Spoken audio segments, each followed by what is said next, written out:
আমার এই ডুয়েট করা গল্পের ভিডিওটা যদি আপনার কাছে ভালো লাগে ভিডিওটা শেষ পর্যন্ত দেখবেন এবং চ্যানেলটিকে ফলো করে রাখবেন দ্বিতীয় গল্পটি দেখার জন্য।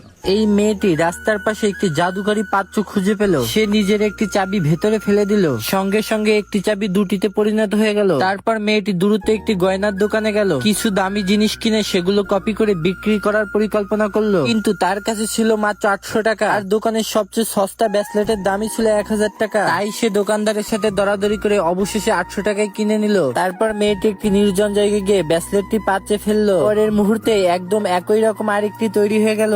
এতে সে খুব খুশি হয়ে আরেকটি দোকানে গিয়ে সবগুলো ব্রেসলেট বিক্রি করে দিল। এক ঝটকায় সে 8000 টাকা আয় করলো। আরো বেশি টাকা আয় করার লোভে সে এবার একটি সোনার দোকানে গেল। 8000 টাকা দিয়ে 10 গ্রাম সোনার বার কিনলো। কিন্তু যখন সে সোনার বারটা পাত্রে ফেললো, হঠাৎ সেটি উধাও হয়ে গেল।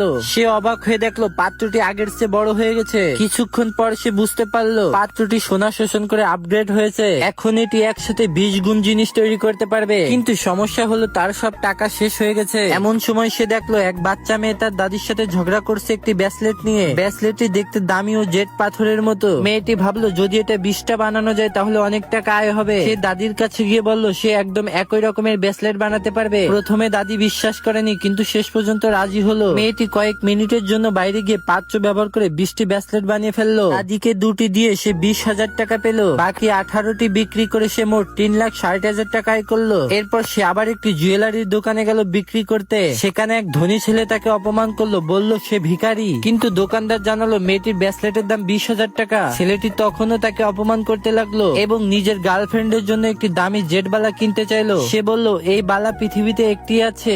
মেয়েটি চ্যালেঞ্জ ছুড়ে দিল সে একই রকম আরেকটি বানাতে পারবে। বন্ধুরা, আপনারা যদি এই ড্রামার দ্বিতীয় অংশ দেখতে চান অবশ্যই ভিডিওতে লাইক দিয়ে চ্যানেলটি সাবস্ক্রাইব করতে ভুলবেন না।